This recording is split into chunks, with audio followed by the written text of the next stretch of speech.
Wow, that was interesting. I love the beats, the sounds. And we'll be having several sights and sounds of Arua, Arua town or Arua district.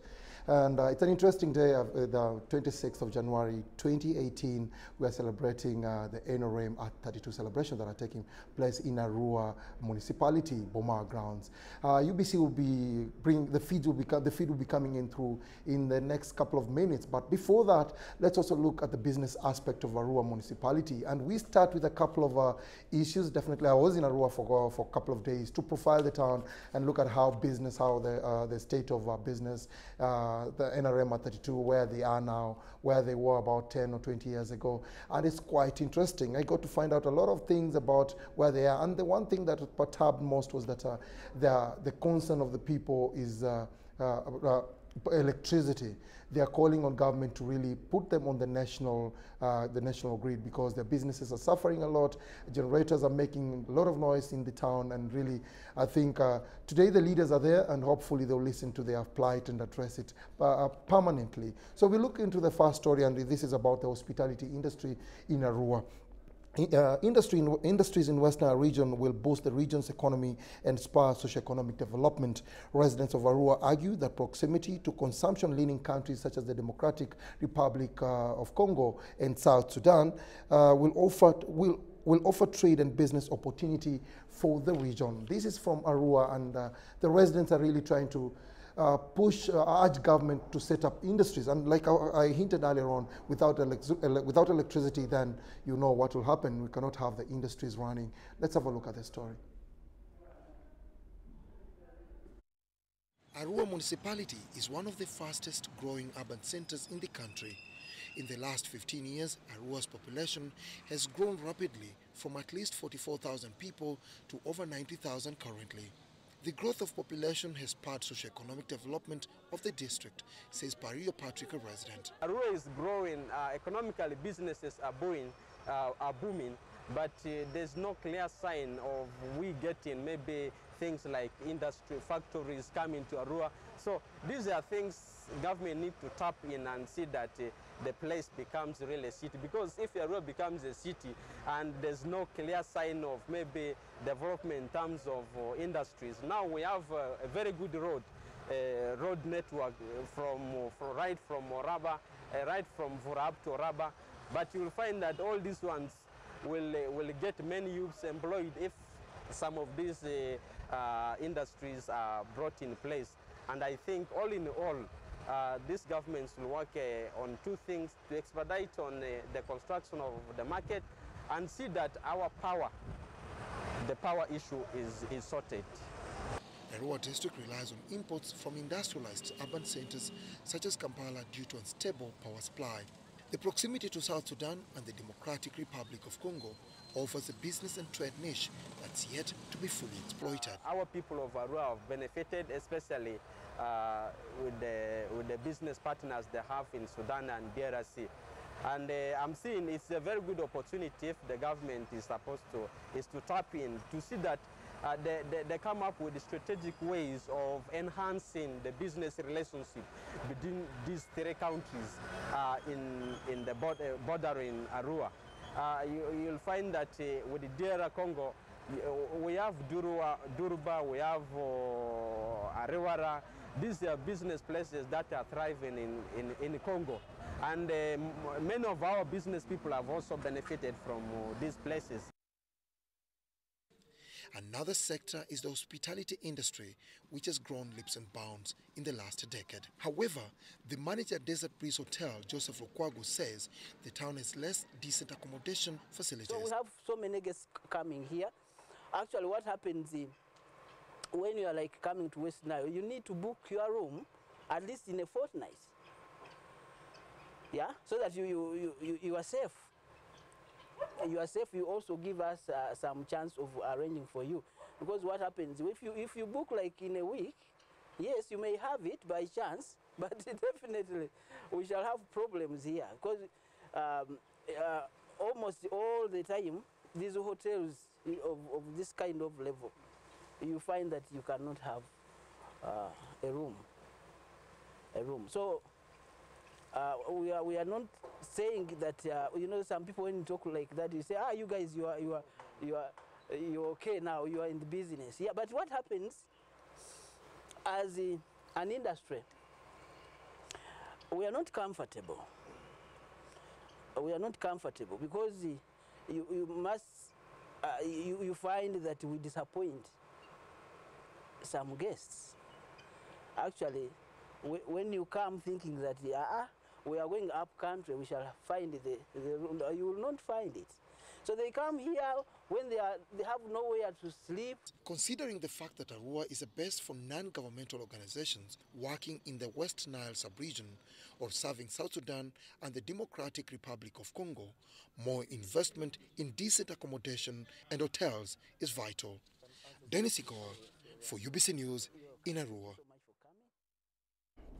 Yeah, that is about the hospitality industry for local or foreign investors. You can see where you can take your money and earn big. You've heard from Joseph Lukwago, that is the manager of Desert Breeze, one of the most decent hotels in Arua municipality, and he's saying that they feel so sad that people will go there. There are very many people who want a decent accommodation, but unfortunately, there are not so many. Let me hope of course, the last, today has been a very busy day, and very many people traveled from Wednesday and Thursday to Arua. So I'm just hoping that some of them didn't sleep in their cars or maybe in the bars. I don't know, because if they're saying there are no decent accommodation, then there are no decent accommodations in that town, then there must be a lot of trouble. So that's the area of investment, and the proximity you've heard, the DRC is just close by.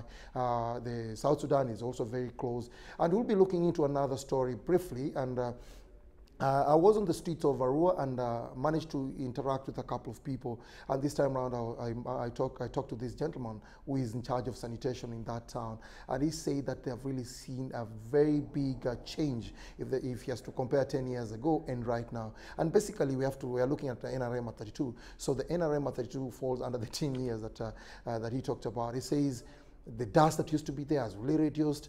Businesses are flourishing. It's easy to move around town. Even the lighting has really improved. And of course, the lighting has been supported by government. And there are less incidences of insecurity and very, very many important things that happen in that town. Let's have a look at this infrastructure development piece. Thank you. Basically, we are a team from UBC. We are here to profile this Arua. Sometimes here some people call it Arua town, others call it Arua city. Yes, Arua eventually now can be called Arua city, because initially you see this road, yes, it wasn't there. It has just been constructed in the last two years back, okay, this Hinyao road. So Arua initially, here there was no tarmac, there was no tarmac going to Idiofe. And then you look at what is going on, that is the sanitation, that is sewage. yes. Me, myself, I call Sebastian Chand. I come from Toro, I worked in Arua. Improved on the sanitation of Arua, water and sanitation under DOT services. You look at what is going on, I've just been from the field, Yes. but I'm very happy to see that since I came to Arua in 2015, I can see the challenges now going off out of the system. The Aruas now, the sanitation is 100% correct. Very soon, DOT services, they are handing over this system. And you see the road alone. Yes. Initially here it was a pothole, impassable. Light during night, thieves were just wrecking people around this place. Okay. But due to the construction which has been going on under some Seco company, yes, you see the beautiful road. Now look at the sanitation is going on well. The water system has been improved 100%. Okay. So that one qualified Arua to become a city. So how many years have you been in Arua so far? Now this is the third year. Okay. I've been working on the sanitation in Arua. Okay, besides the sanitation and probably the other road infrastructure, Yeah. which other areas have you seen gradual fast change? Insecurity has been so bad, but due to the policy of the government, they have improved a lot of insecurity around. You know, here is border, border Congo, border Sudan. So there are so wrong elements encroaching the town.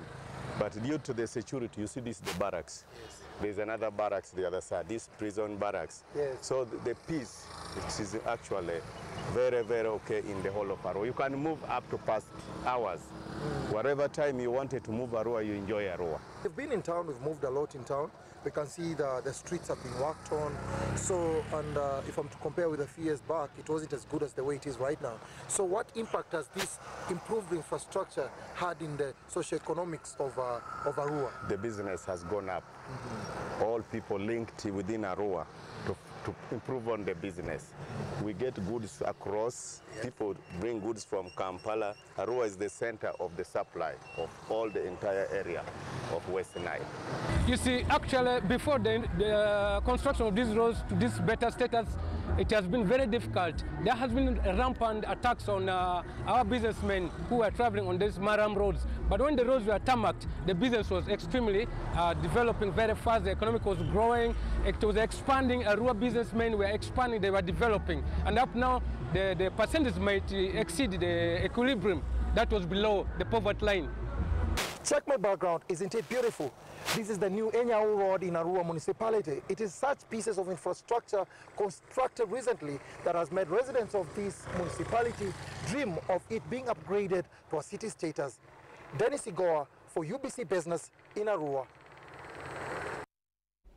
Yes, it's a day for politics, but we're also trying to give you the business aspect of Arua and generally the country. You've heard up from that gentleman. He's called Sebastian Ochan from Tororo. He has really given us an insight of the developments in Arua town. It's impressive.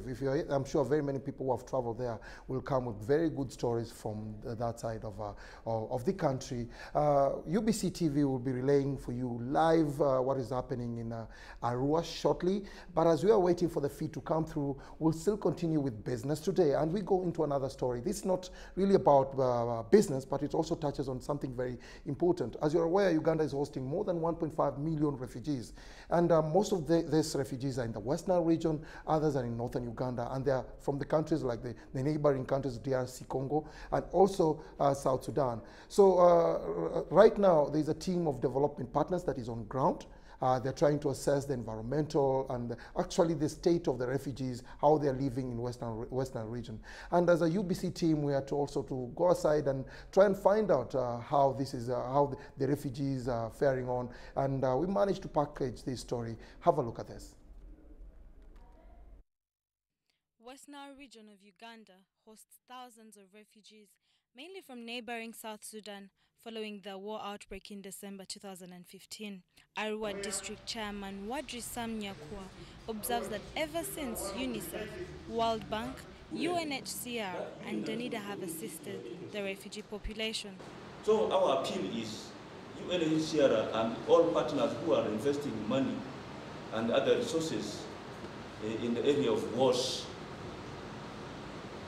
must consider obstructing water from the nearest Nile, River Nile, and pumped to water storage tanks and distributed to the beneficiaries in pipes. The concern is on duplication of roles by the development partners, financial constraints, destruction of the environment by the refugees, and illegal migration of thousands of refugees to urban centers like Arua town. So we thank you, the donor community, who have devoted your taxpayers' money towards solving this problem. Not solving really, but elevating and helping. And as our president always says, in the spirit of Pan-Africanism, we are going to continue coexisting with these refugees. Some are even here in the town. They are not there. And these ones here in the town are not counted. Here in Kampala, refugees are urban refugees, what they call urban refugees, are being looked after. But in our case here, they are not catered for at all. We have over 30,000 of them who are here. These ones go to our schools, they go to our churches, they go to our markets. Okay, markets would be a good thing because they're buying food there. They go to our health centers, they go to our water points. It causes problems because we did not plan for them. We did not plan for them, and yet they are encroaching on those resources. We did not plan for them, and yet UNHCR and all refugee agencies are not helping them. So we find ourselves as a local government in those scenarios. I want to say that I should stop here. This was during the flagging off ceremony of a team of humanitarian and donor organizations touring refugee settlements in the West Nile region. Onesmus Muhwezi of UNDP and the chairman of Environment and Natural Resources Development Partners Group explains the mission. I'm here with a team of development partners who support the water and environment sector as part of our annual retreats to assess our performance during the past year on how development partners are supporting government of Uganda in implementing its agenda on sustainable development and Vision 2040. Also assess our implementation capacity on how we are complementing each other, coordinating development assistance to Uganda, and also discuss the next year's program.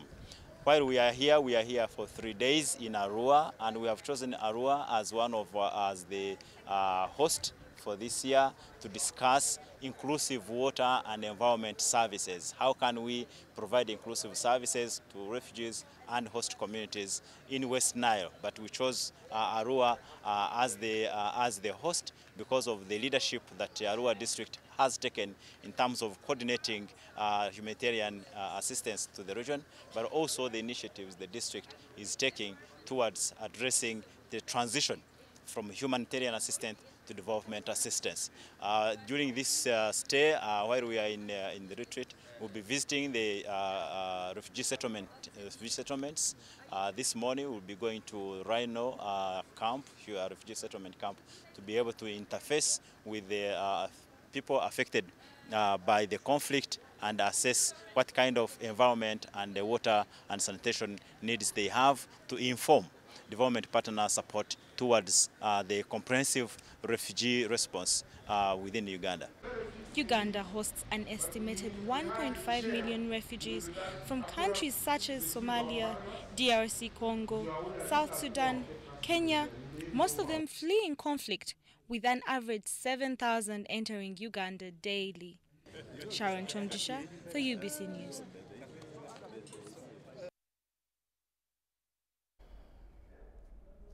Thank you, Sharon, for that piece. As what is happening, you can see what is happening in West Nile, and like I said earlier on, we have the leaders from the development, from donor, their donor organizations, members or leaders who are now in Arua. They have gone to attend. They have gone to at least. They have gone to this place for the celebration. The president is going to be there.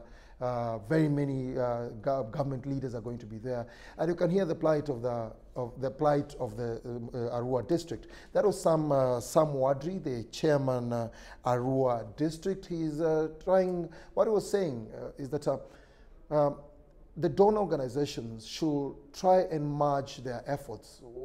Basically, his concern is that that area, of course, is a very dry area. So these donor organizations, there are very many. I can't manage to mention them, but there's like UNHCR, the World Bank, we have Danida. Most of them are pumping. They have been trying to help these refugees. There are very many. Actually, there are more than 100,000 currently. And from what you've heard on the story, more than 7,000 are entering Uganda every day.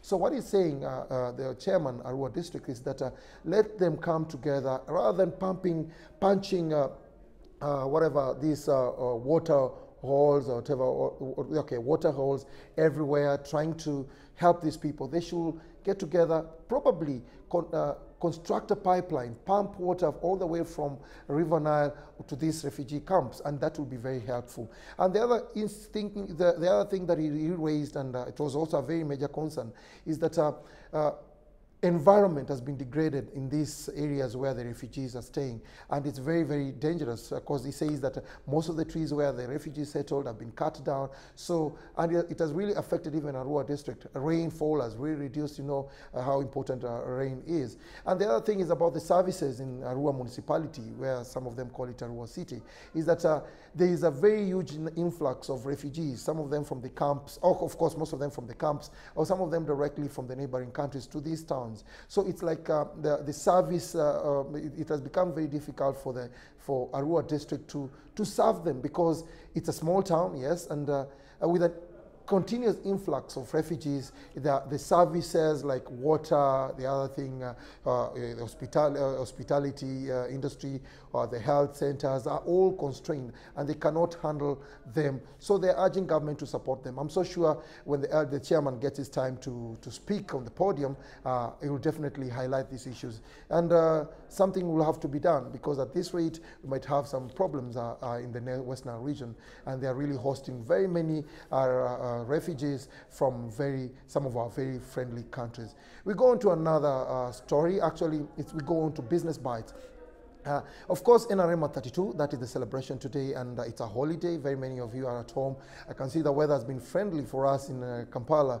Lately, a few weeks ago, the sun was scorching. It was very hot. Dust was all over the place. But right now, I can see God has listened to our prayers, and it has been raining, at least drizzling. So it's becoming better. Let's make use of the rain. Not just, it's not there to reduce the dust, but it can as well be very important in as far as helping us grow crops behind your gardens, in the gardens, of course, in us who are staying in this urban center and stuff like that. So that is very important. So we'll be having some business bites, and this is from the Finance Minister, Matia Kasaija, and he's trying to tell, actually he's giving us an insight of NRM 32, where the economy was in 1986 and where we are in 2018. Have a listen.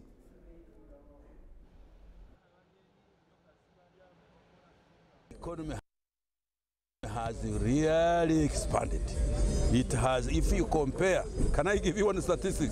When we took over power here in 86, you know our revenue was only 5 billion. It was only 5 billion, that was the revenue. Now we are collecting more than 15, the coming financial year, we estimate to collect revenue of 16 trillion. So the economy has expanded, there's no question about that. Both in physics, in terms of physical facilities, in terms of production, the economy has moved very, very, very, very far. And maybe we shall advertise, we shall release those figures at independence. That's one. Then on the question of prioritizing sectors, currently now we are emphasizing mainly about 4 structures. I will begin with the security. You know, security is the basis of anything. When there's no security, there's nothing to talk about. There's no economy to talk about. Then we are concentrating also on power and roads. Why? Because you can't develop an economy. You cannot attract people to come and invest here when you have no power, when there's no electricity. Remember when there was a power shortages some time back? You remember? Even people wanted to riot on Kampala Road. These girls who are doing their hair business, they could not even operate. So the question of power to produce the power, to transmit it, and to distribute it. The next thing, as I said, roads. Then now the other one is going to be the standard gauge railway. All these things we are doing them so that there's what we call easing of doing business, to make doing business in Uganda easy and profitable for anybody who wants to come and operate in the country. Agriculture, let me also let me remove one misconception. When I invest in power, I am also investing for agriculture. When I invest in roads, I'm also investing for agriculture. But what now we need to do, what many people look at, the money I directly give to agriculture to do their own activities. We are giving wealth creation money, you know that very well. We are doing now, we are working very seriously on making sure that the fisheries come up. But the truth, they need slightly more money. And when these roads get less and less, definitely we should be able to put more money now in agriculture, not only for production, but also for value addition. That is our Finance Minister, Matia Kasaija, talking about NRM at 32 as far as the economy is concerned. There's one thing that he highlighted is the agricultural sector. Quite often during the budgetary allocation, there's always an issue whereby a cross-section of the public and very many economists have been urging government to add more money, to add the resource to the agricultural sector.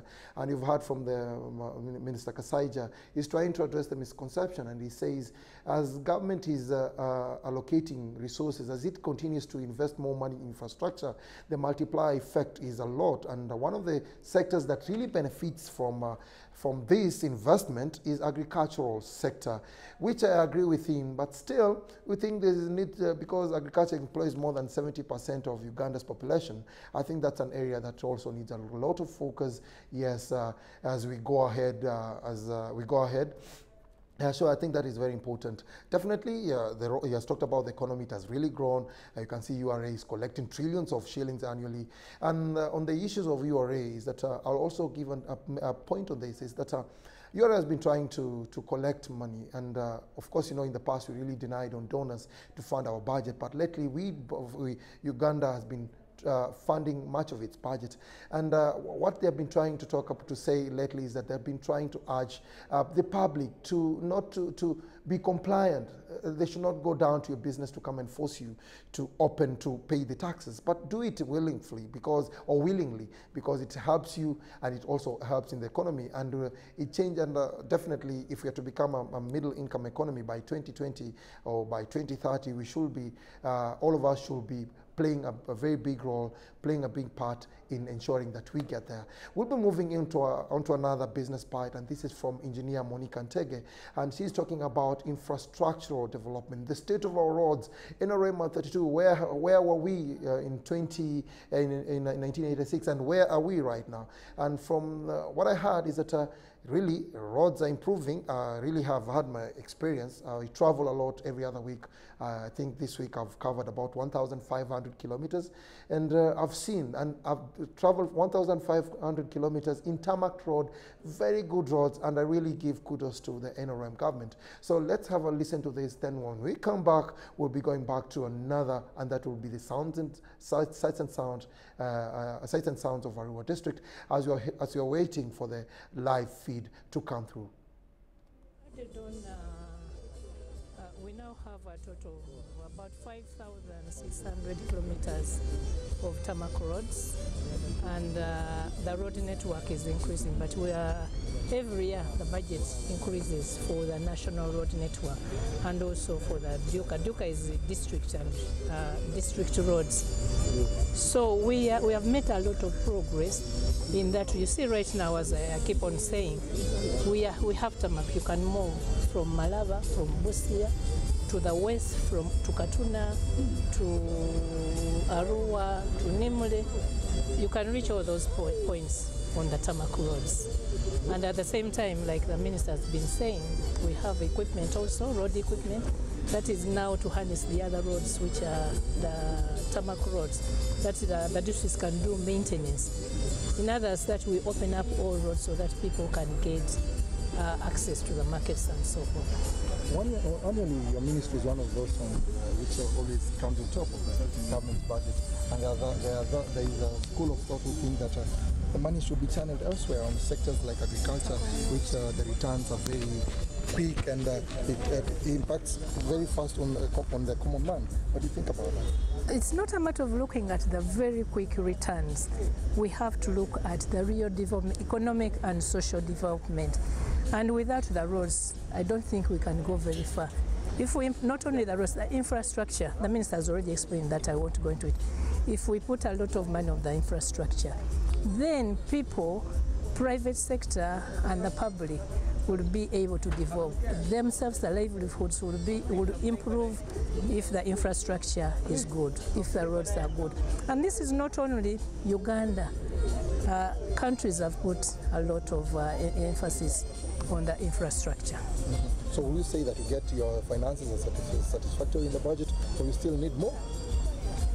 Well, we can't have enough, because you know where we started from. We are progressively moving, but at the same time we need the capacity. We've had the challenges on procurement processes, the delays in construction and of roads, so we are not moving at the speed at which we should be moving. And also, of course, the finances, where you can't pay the contractors, and of course all those cause delays. So yes, we'll need more, but meanwhile we'll handle what we have. Engineer Monica Ntege, the Minister for Works and Transport, also giving us an insight on the state of our roads. And you've heard about it. She's talked about adding more than 5,000 kilometers since 1986 of tarmac road.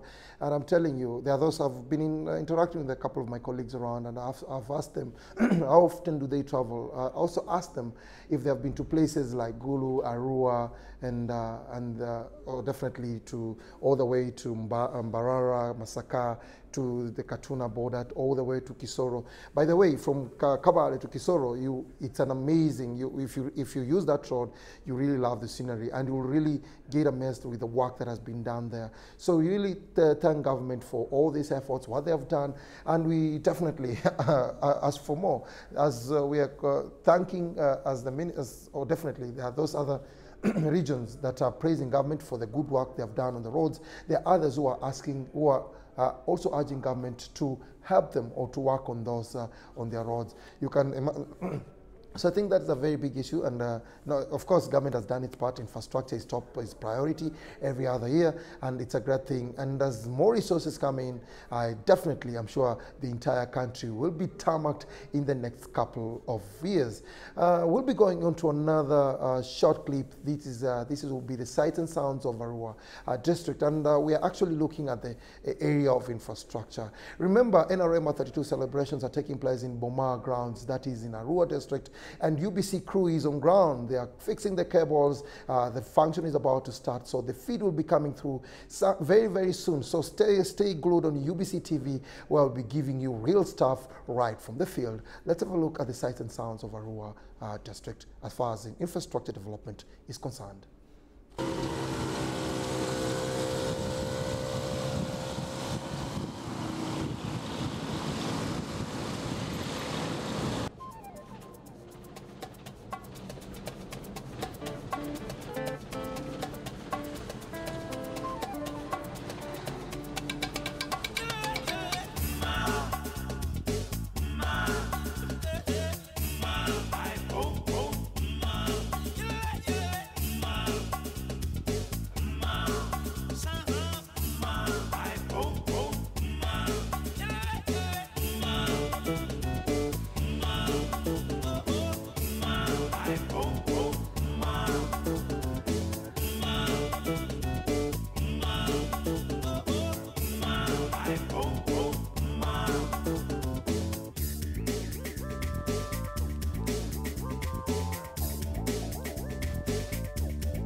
Yes, I've actually been also dancing a bit in the studio. I love the bed of that sights and sounds of Arua, and I think it's very interesting out there.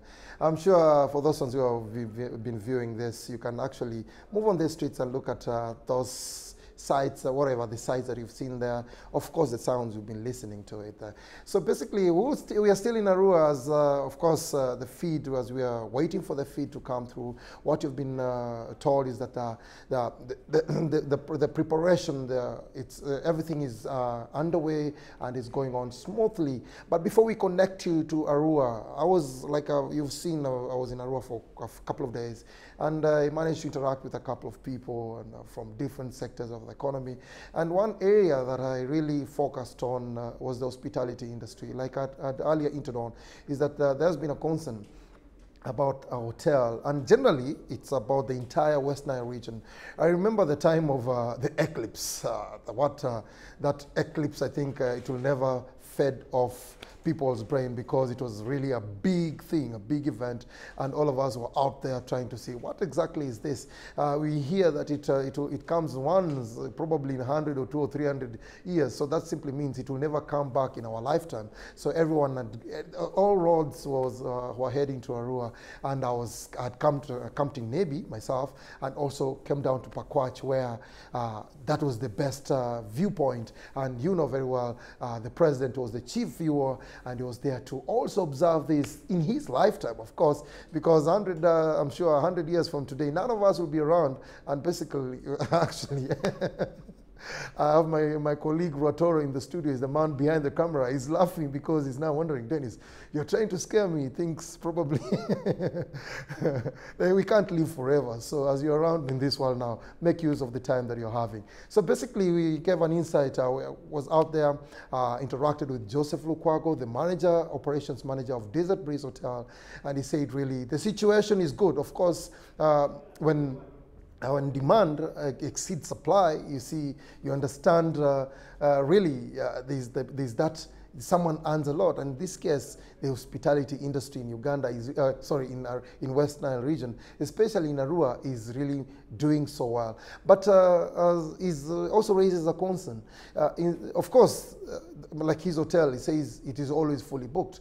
And he's trying to advise people out there, in local investors, government generally, to help, try to entice the foreign investors, also local investors, to invest in West Nile, especially in the area of hospitality industry. Because as you're aware, earlier on the script that I read, is that UNHCR has come to there, UNICEF is there, World Bank is always there, Danida is there. All these NGOs have come to there. They're helping the refugees in DRC and South Sudan. And basically, hospitality industry has to flourish, because how do you go and work in Arua, then sleep in Gulu? It doesn't make sense. So how do you work in Arua and probably sleep in Murchison Falls National Park? Of course, it's interesting for you to look at this scenery, but it might be inconveniencing. So I had a very long introduction, I had a very long interaction with Joseph Lukwago, and please have a look at this about the hospitality industry in the West Nile region.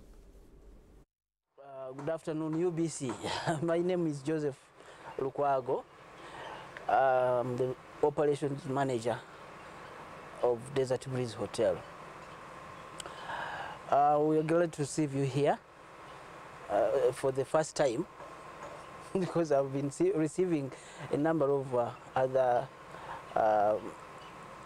presenters, kind of, but UBC, I think this is the first time. So welcome you here. This is the Arua, and this is Desert Breeze Hotel. We opened up here in 2011. So we are roughly, how many years are those? From 2011? 7 years in existence. Yeah, so far so good. In 7 years, we have managed to to reach where you can see how the place is. Yeah, we've tried all what it takes with our proprietor, Mr. Oluma Michael. He has done a very wonderful job for the region as West Nile. Actually, we are an example of the others because we are much younger than some other hotels. But at least we have done a lot of contribution to the hotel industry. In particular, West Nile, in the West Nile region. So I must say we are doing well, and people have liked us. We are very proud of the public because they have liked us. I think working hand in hand with God, we've managed to prosper. We are lacking. We still have a lot of challenge with the accommodation in the West Nile. And actually, I would advise the hospitality industry in Uganda, most especially the tourism board, to support the hotels in West Nile, because we have a number of guests, tourists crossing the borders. You know, we have bordering. I mean, like we have borders like 3 times. Like we border with the DRC Congo twice, and then Southern Sudan. So we receive a number of guests because there are so many tourists crossing, and you know, being that we have the biggest refugee camp, they say in the whole world. So that one also it really orchestrates the travel of the non-government organizations like Red Cross, like UNHCR, and some others to come here and do that work of the refugees in the camps. So we have so many guests coming here. Actually, what happens is, when you are like coming to West Nile, you need to book your room at least in a fortnight. Yeah, so that you are safe. You are safe. You also give us some chance of arranging for you, because what happens if you book like in a week, yes, you may have it by chance, but definitely we shall have problems here, because almost all the time these hotels of this kind of level, you find that you cannot have a room. So we are not saying that you know, some people when you talk